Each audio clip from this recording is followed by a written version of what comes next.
The second workshop that you're doing is dealing with emotional problems in life coaching. Right. Tell us a little bit about this.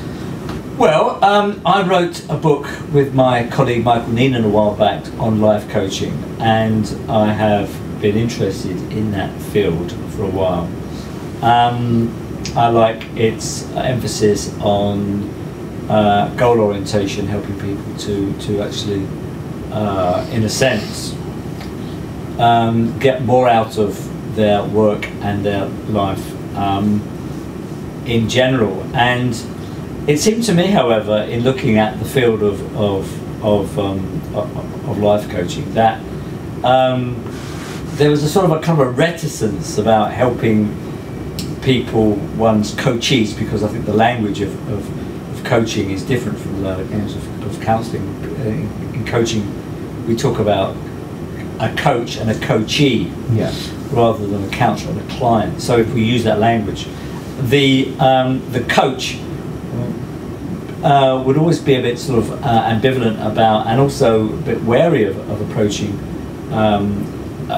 instances where their clients do have emotional problems. Really saying, well, I think I need to refer you to counselling, and then after you've actually dealt with that, you can come back and resume coaching. So what I have done is I have written a book which is coming out later on this year, as we speak, and it first of all looks at criteria where coaches can deal with their clients' emotional problems, and instances where they are advised not to.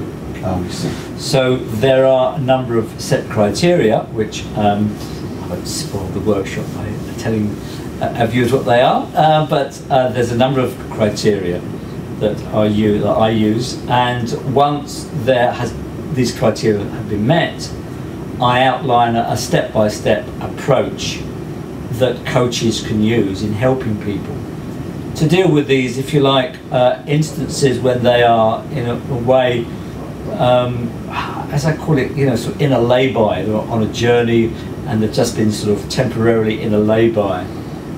If they can get out of it on their own, they don't need the coach's intervention, but quite often they can't. Okay. They don't necessarily need to go in for counselling, so there's certain things that the coach can do to actually help them to get back on the coaching track, I see, so to speak. And what sort of emotional problems, from your experience, you believe that come about in the coaching relationship? Well, not necessarily in the coaching relationship, but I mean in the course of the coachee's life, the same emotional problems that people in general tend to experience. We talk about anxiety, depression, right, guilt, shame, hurt, jealousy, and envy.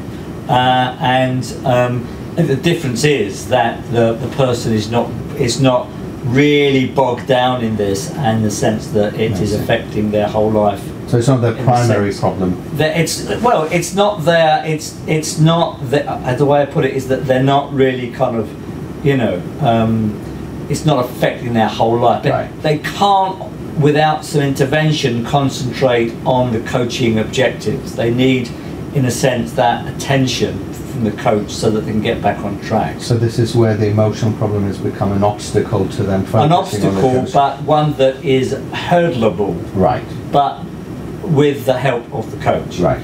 And what I'm hoping to do also in this workshop is, in a sense, to help the coach understand how to conceptualize their coachee's emotional problems when they occur, and the steps that they need to take in order to, address this particular issue. So it sounds like this workshop is more targeting the person who's qualified and works as a life coach.